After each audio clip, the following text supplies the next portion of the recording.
Okay, we're waiting at the end of the lane in the golf cart again. What we're doing today is we're putting in pea gravel in the bottom of the basement. And we're doing that with a stone slinger truck. And you're about to see what that is. So I'm just waiting at the end of the lane early in the morning. And you'll see what that's like.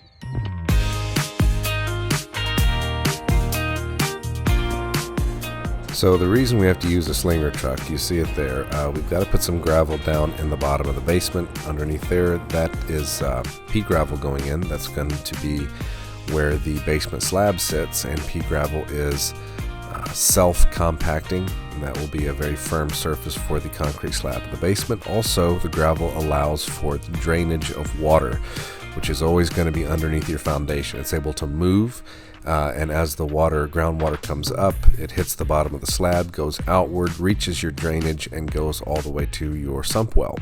And this actually took almost 5 loads, 5 20-ton loads of these slinger trucks coming in to fill the outside edges where the drainage is outside of the footers, including about a foot of gravel all the way to the edge to edge of the basement.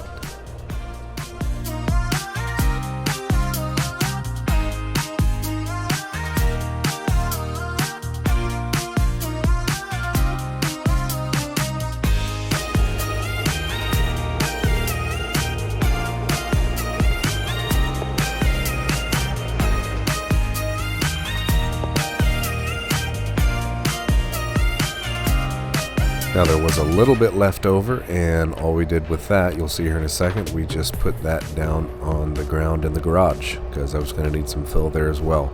And that was that. A couple days later, I showed up out on the site to my surprise on a Friday, and this is what I found. The company had been out there for a couple days, and they had all of the wall forms put up, and it was almost time to pour the walls.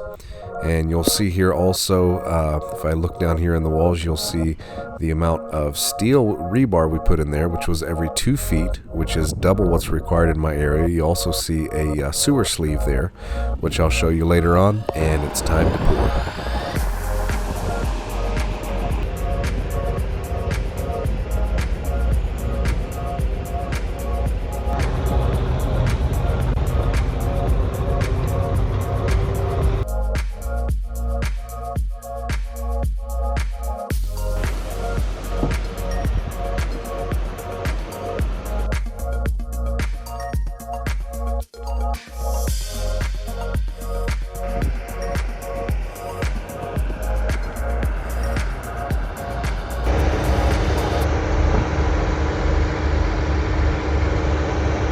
So one way or another, we needed 70 yards today, which is exactly what I figured.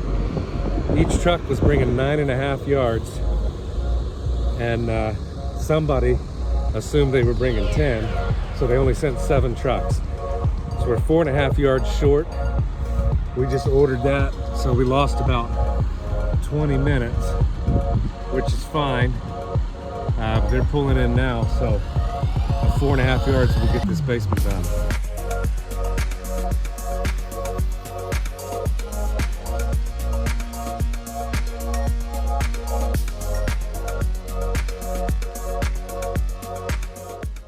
All right, we have walls. So all these white lines marks the height of the waterproofing. We're going to get waterproofing inside where the garage is as well. Does not extend out to the porch, but waterproofing does go all the way to the top there inside the porch. Right here looks like we got the nuts and bolts, the nuts and washers for the anchor bolts.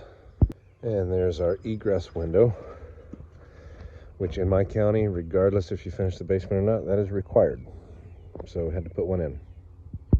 There's the sleeve for the sewer, sleeve for the water line over there.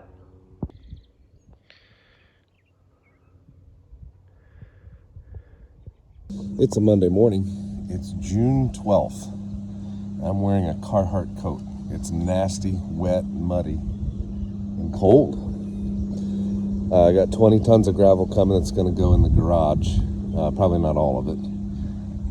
I think he's probably going to have to dump it right here at the end of the driveway, but we'll see what he wants to do.